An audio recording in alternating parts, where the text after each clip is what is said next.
चलो एक और क्वेश्चन है, the plate of a capacitor है ना separated by distance d, two slab there are different dielectric constant K1 and K2 और उसका थिकनेस भी दिया 3/8 और d और d/2 respectively are inserted in the capacitor due to the capacitance becomes 2 times larger than the when there is nothing between them। इसमें question में ये कह रहा है कि एक पैरेलल प्लेट कैपेसिटर है जिसको हमने छोटे क्लास में देखा था, तो जब हमने उसकी कैपेसिटीज निकाली थी है ना, तो उसकी वैल्यू कितना थी C = εA/d। अब इसमें ये कह रहा है कि दो कैपेसिटर दो स्लैब हैं, डायलेक्ट्रिक स्लैब कितना है K1 और K2 है। जब इसके बीच हम इंसर्ट करते हैं तो जो इसकी वैल्यू है ना, इसका 2 टाइम्स हो जाता है जब इसके बीच हम ये पुट नहीं किए हैं। जब स्लैब पुट नहीं किए उसका 2 टाइम्स था। तो इसके लिए हमने एक फार्मूला देखा था C = εA/d-t/k, ये हमने फार्मूला देखा था।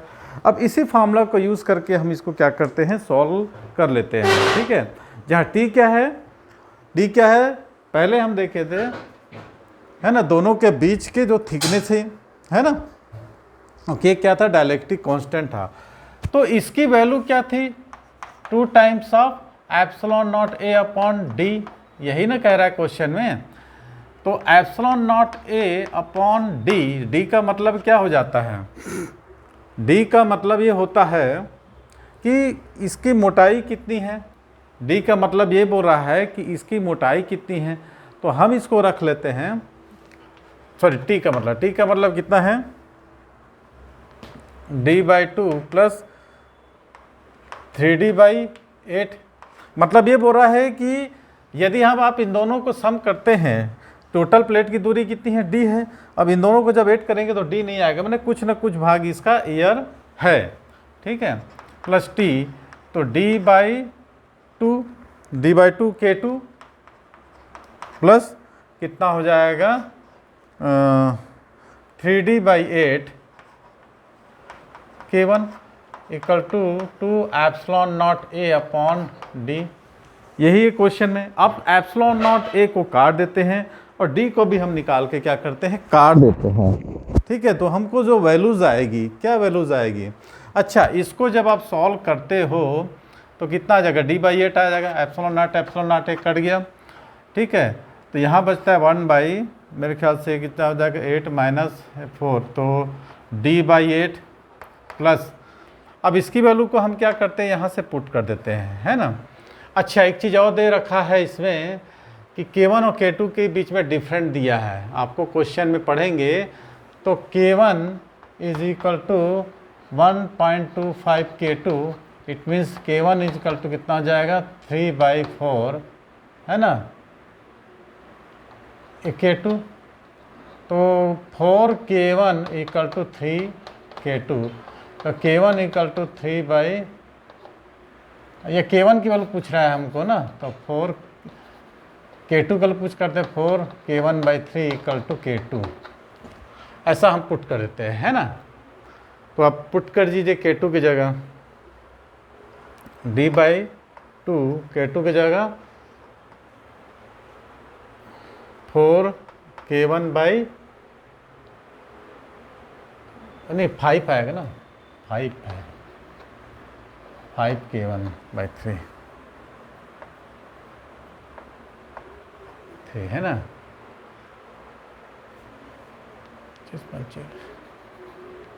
5/4 आएगा ना,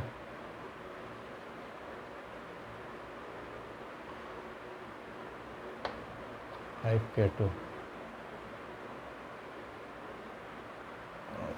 5 आएगा,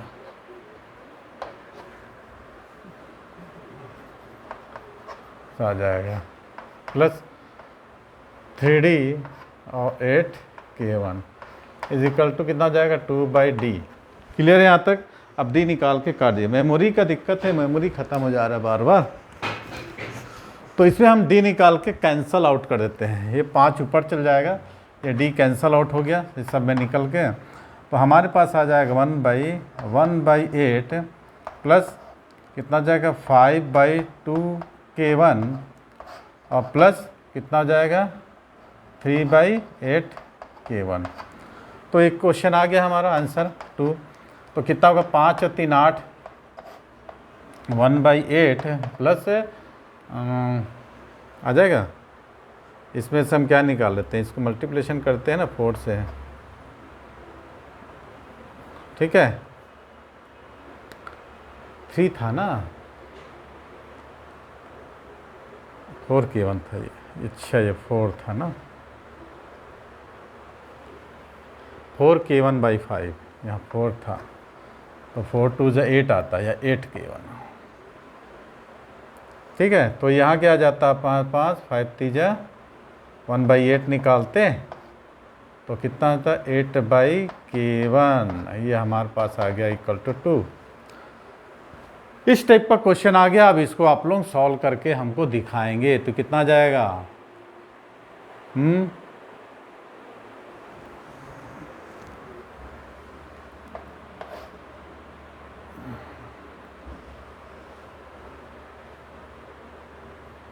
अच्छा यहाँ 3 था ना, 8 K1 निकाल देंगे तो 1 + 3 8 हो जाएगा, तो 8 निकाल देंगे, तो इसको आप सॉल्व कर लीजिएगा अब, ठीक है।